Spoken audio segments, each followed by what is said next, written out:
All right, thank you very much. So today we're going to have a look at our Year 11 and 12, but primarily Year 11 entry into 2024. So we're going to have a look at a few different things tonight, but I'd like to first of all just welcome our academic prefect, Bridget Williams, to have a few words of welcome.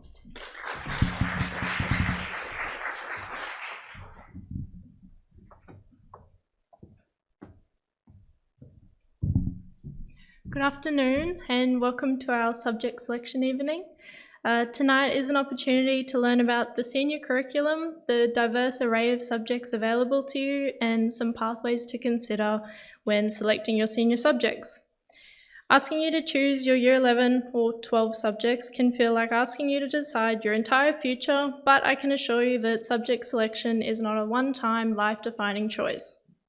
As you move into senior school, it's important to consider choosing subjects that align with possible career pathways to support your long-term goals. Consider the knowledge and skills that you will need to acquire to succeed in your chosen field and how your subject choices can reflect that. It is important to keep your options open. Don't limit yourself to one path, explore a diverse range of subjects and consider a balance. Know that your priorities may change and be adaptable if you find that your interests evolve with time. And later on, if you discover that your subjects don't exactly align with your future aspirations, remember that there will always be multiple paths to take. And if you have absolutely no idea what you want to do after school, that's cool too. I know I didn't in grade 10, and even now I still don't really know, and no one expects you to know either. Making choices can be challenging. You might feel pressure from other people, the desire to follow a certain path, or even the fear of making a wrong decision. Please be assured that tonight is not about making permanent commitments, it's about exploring new opportunities and expanding your perspectives. You have plenty of time to work out the details later.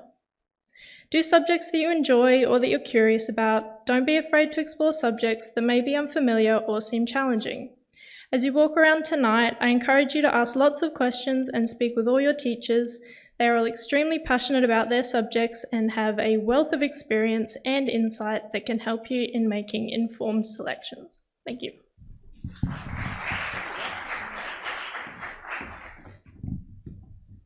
Thank you very much to Bridget for those actually very wise words, and we're going to revisit some of those things that Bridget was talking about as we go through our presentation tonight. I see some people already had a bit of a sneak preview with my wandering PowerPoint.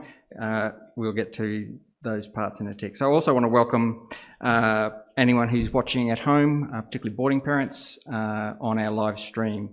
So tonight we're going to look at a couple of aspects. So we're going to have a look at the QCE system. So that has started in Year 10 and will go through to Year 11 and 12. ATARs and how they work. Our curriculum information that's specific to girls' grammar, as well as how we go about selecting that curriculum over the next few weeks. So the first body that we need to talk about is Queensland Curriculum and Assessment Authority, or QCAA. So if you haven't heard of them, you'll certainly will be hearing a lot of them over the next few years. And essentially they are the statutory body from the Queensland Government that look after all of education from K through to 12 in Queensland. Importantly, they are the group that will award your qualification to the Queensland Certificate of Education, which we'll have a look at how you go about doing that. That QCE is essentially the senior secondary schooling qualification. Whilst it isn't officially, it more or less is. And what it does do is provide evidence of the achievements that you've made at school. In order to get the QCE, you need to do a variety of things. One of those is overall credits. So you need to retain 20 credits, and you can get those from a variety of different places. So our QCA general and applied subjects, you can do them from VETIS, which is Vocational Educational Training in Schools qualifications at a Cert 2 or higher level. You can study university courses while you're at school. And there's also a bunch of other qualifications which are called recognised studies. So an example of that would be AMEB qualifications at grade 4 or higher.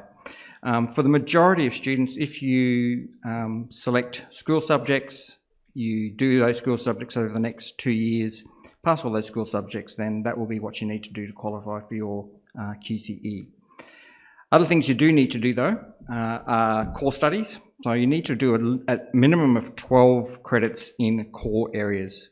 And again, those core areas include QCAA subjects and exiting all units at a pass level. You can do Cert 2 qualifications and put 4 credits towards the core. Cert 3 and 4 qualifications, you can bank up to 8 core credits, and school-based apprenticeships, which we will have a bit of a discussion about, you can bank up to 6 credits towards that core.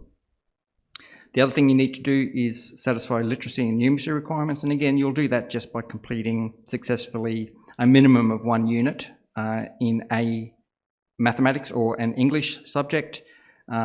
So the way it's structured is you have separate Unit 1 and separate Unit 2, and then Unit 3 and 4 go together. So it's a satisfactory completion of Unit 1 or 2, or a C or better in Unit 3 or 4. The other organisation that we need to talk about is QTAC, which is the Queensland Tertiary Admission Centre. Now, it's actually a private non-for-profit company that's funded by the universities. They're responsible, as far as we're concerned, for 2 main things. One is they administer the tertiary entrance process for universities, but they also calculate the ATAR, and it's really important that they go together because clearly that's about university entrance, which is going to be relevant for some people and not relevant for others. So the ATAR is now used in all Australian states and territories. Funnily enough, they're starting to review it in the states and territories that have had it for a long time, and these things continue to go in circles. But its sole use is really about academic ranking to get into university, and that's its sole purpose. It is essentially a percentile rank, so it ranks you in order from highest to lowest across the whole state, and it's a 2,000 point scale, so the highest possible ATAR is 99.95, and essentially what they're saying is that after all that subject scaling has been done, you're ahead of 99.95% of other students in terms of your academic achievement. If you've got an ATAR of 50, that means that you're pretty much in the middle. You've got half of the students that have achieved better than you and half of the students that you've achieved better than. It does go down to 0, but when you do receive an ATAR, if it is less than 30, it'll just be recorded as 30 or less. To qualify for an ATAR, it's a little bit different to the QCE. It is only calculated across Unit 3 and 4, not across Unit 1, 2, 3 and 4. For most people, they'll get that from studying 5 general subjects, but you don't need to. You need to have a minimum of 4 general subjects, and that 5th option could be another general subject. It could be an applied subject, or it actually could be a completed VET course as long as that's at a Cert 3 or above. So it's really important to note the difference between a QCE requirement, which to get the credits for QCE it needs to be at Cert 2 or above. For ATAR, Cert 3 and above is what it would need to be. There are some subject combinations that you can't do and have them both count towards ATAR, and indeed no one would really be choosing this anyway, but just to be upfront, if you were wanting to do English and applied English, only one of those could contribute towards ATAR. You can, however, do more than one English or more than one maths in the general sphere. So it's quite common for students to do math methods and specialist maths and have them both contribute towards ATAR, as well as English and English and Literature Extension. There are other things specifically about that subject, English, that you need, or an English subject that you need to know in terms of ATAR, and that is you need to have done an English, so that could be Essential English or it could be General English across Unit 3 and 4 and have passed it. So if you don't do an English or you don't pass the English, you would not be eligible for an ATAR. It doesn't have to contribute towards your ATAR, so if you take 6 options, they will calculate your best 5, and English doesn't need to be one of them. So if English is your worst subject and you're doing another 5 subjects, then that's fine. It doesn't need to contribute. Do look though at the QTAC guide. There is a guide there for Year 10 students, which I've put just a little example, and you need to be careful because English is quite often a prerequisite for university courses. So you need to, if you know what university courses you want to do, you need to be looking at that QTAC guide, and you can see in this one that the prerequisites for this particular course, which is the Bachelor of Nursing, is English, Units 3 and 4 at a C. Okay. If you're in doubt, then English would certainly be a subject. General English rather than Essential English would be the way that I would recommend that you go. So I mentioned a little bit very briefly about scaling of subjects. So that is a process that does happen with ATARs. So it's a process called interscaling subject, and they'll take your raw score and then they'll adjust that to be a different score for the calculations towards ATAR. So essentially they're trying to get a fair measurement of subjects. Not all subjects are equal in terms of levels of difficulty, and so it would not be fair to consider a score of 70 in all subjects to be the same. It is based upon the performance of each cohort in Queensland, and so it is impossible to tell exactly what the scaling will be because it'll change every time and you never find it out until actually you've finished year 12 and they do all the calculations towards it. The simplest example is around about mathematical methods in general mathematics. Now, for most people, they would consider mathematical methods to be a more difficult subject. So a student who was to study math methods, they might score 65 out of 100. But if they had done general maths, maybe they would have done 75 out of 100 because they would have probably found it easier and hence easier to get higher marks. So the point behind scaling was that perhaps that mathematical methods might have scored from 65 to 70. Math methods 65 up to 70. And for the general mathematics, it might scale from 75 down to 70. So they end up essentially at the same result in terms of that ATAR scaling, which reflects the student's actual ability regardless of the subjects that they do. And that's the point behind the scaling. You can also get, as we said, a cert qualification, so Cert 3 or above can contribute towards an ATAR. All Cert 3 qualifications will be at the same scaling level, so it doesn't matter if you do a Cert 3 in agriculture or Cert 3 in business, they'll have the same scaling result. However, if you do a Cert 4, then that would scale higher than a Cert 3 as well. And again, that Cert 3 is the minimum requirement for it to contribute towards ATAR. You'll also find that in terms of university entrance, that certain universities will have those qualifications will allow direct entry into particular courses. And generally speaking, that would be at a Cert 4 level at a minimum requirement. There are no set rules around that, however, and each university will have will publish their own rules around that. And again, I can help with those things. So then we get to have a bit of a look at our curriculum here at school. So the options available to you will be general subjects and applied subjects, VETIS courses through external providers. You can do school-based traineeships, school-based apprenticeships, you can do university courses, and those other QCAA recognised studies.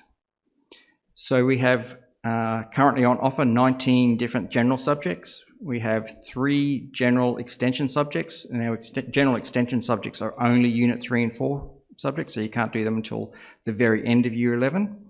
And we have 3 applied subjects.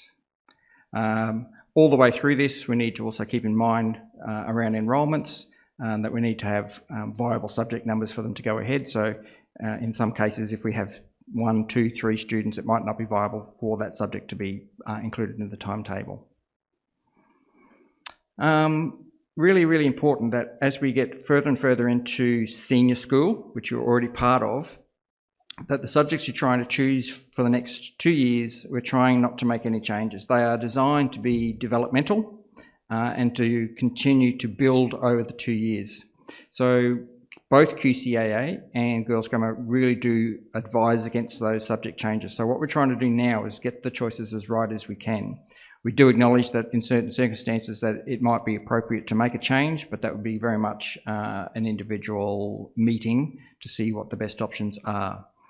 Also commitments outside of school. Now clearly we want everyone to have a balanced lifestyle, and we know the importance of maintaining things like work, but you also need to start prioritising academics over some of those other things as well. So you need to make sure you're maintaining a balance, but making sure that academics are not the thing that ends up suffering.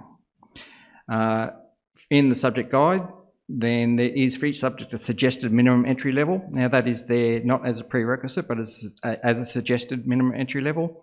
The reason that is there is to try and give you an idea about the sorts of levels of achievement that would make doing that subject achievable for you.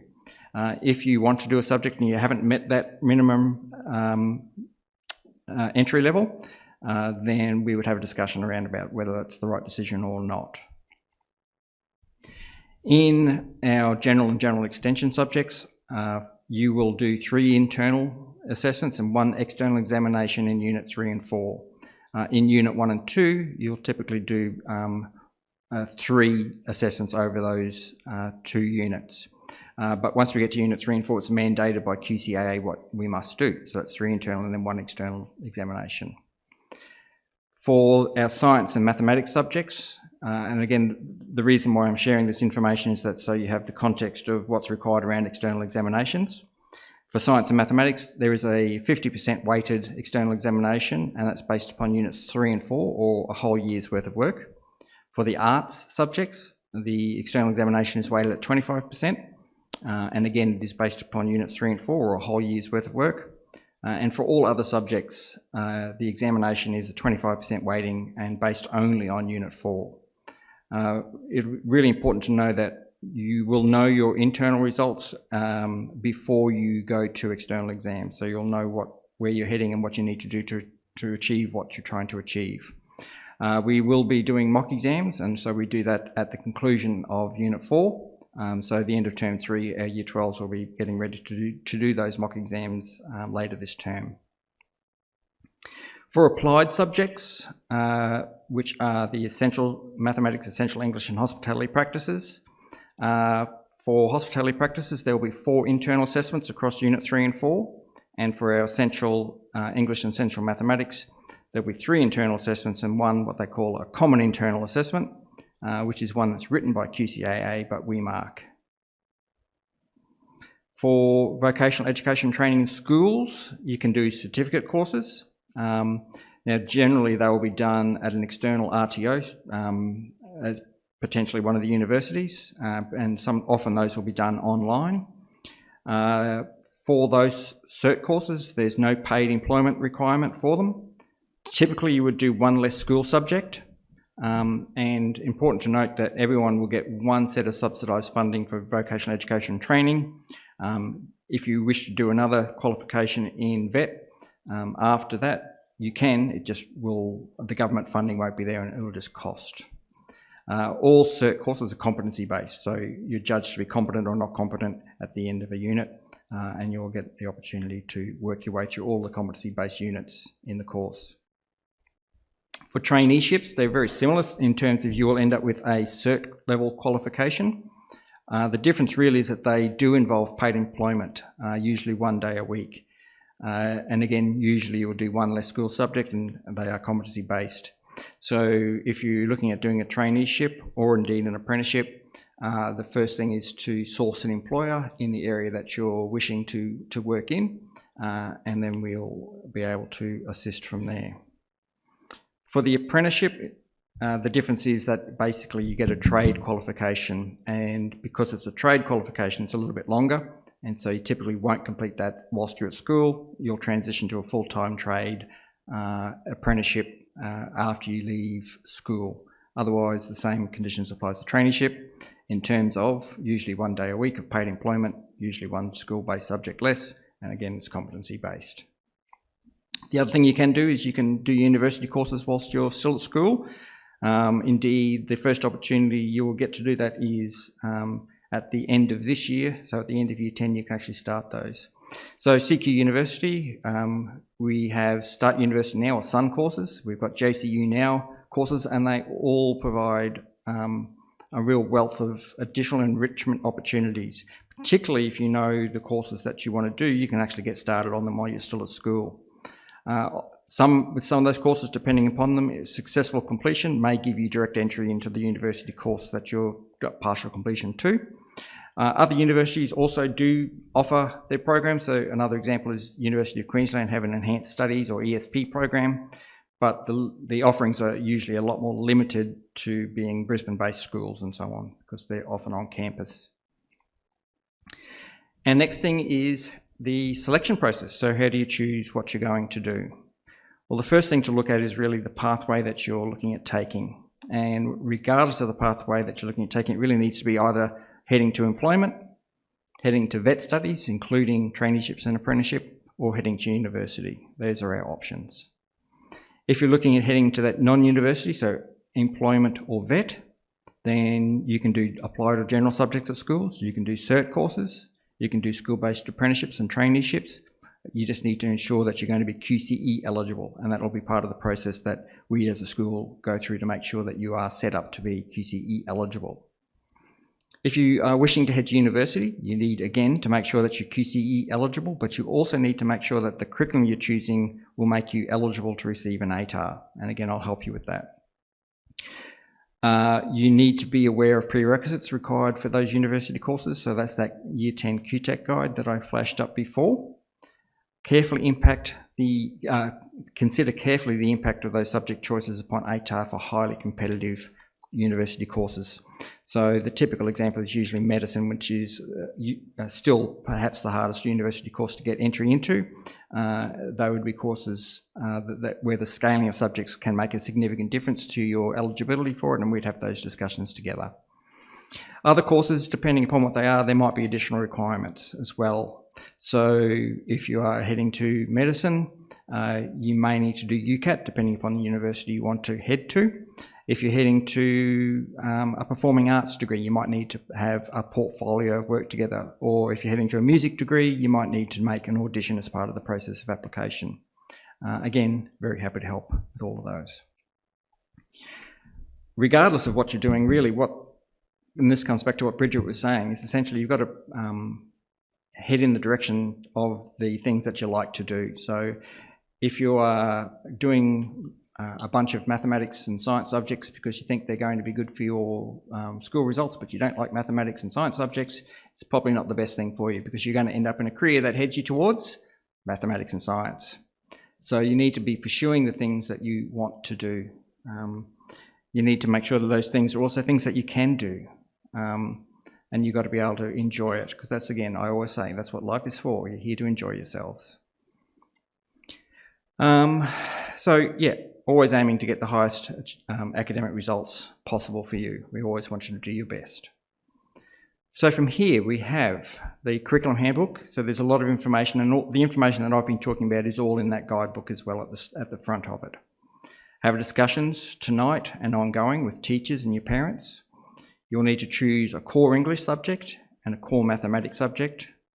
You'll then need to choose 4 more options, and then we're asking you to choose 2 more reserve options in case we can't make the timetable work. So what we do here at Girls Grammar is ask what you want to do, and then we construct our timetable to try and make that work for as many people as we can, rather than set lines up in advance and make you fit into them. So Year 10s, we're heading to camp soon. So what we're going to do is I'm going to have a bit of a discussion with you at the start of camp, and then I'm going to do one-on-one meetings with everyone. So to make sure that you know what you're heading towards, and I know what you're heading towards, and make sure that it's actually workable for you. At the end of that camp, I'm going to collect those forms back, and then we're going to then send them to your parents for discussions and approval by the 7th of August. So we're going to ask parents to get those back to us by the 7th of August. And our last for tonight is our staff contacts. So we've got Larissa from JCU is here. Larissa, do you want to give everyone a wave? We've got Sky from CQ University. I have got Warren down there. Warren hasn't been able to make it so far, but Warren is from MAS and can talk about traineeships and apprenticeships, but Veronica Miller-Wall is also able to do that, and so am I as well. I'll leave this slide up so that you'll be able to see what subjects, what teachers you can talk to about the individual subjects. We have got around about an hour and 6 minutes to have those discussions. I think the best part of the night is having those discussions and wandering around and making sure that you know what's in those subjects and know what you're heading for the next 2 years. I wish you all the very best in that. I'll be here too to ask questions of. Have a great evening, and we'll see you in about an hour.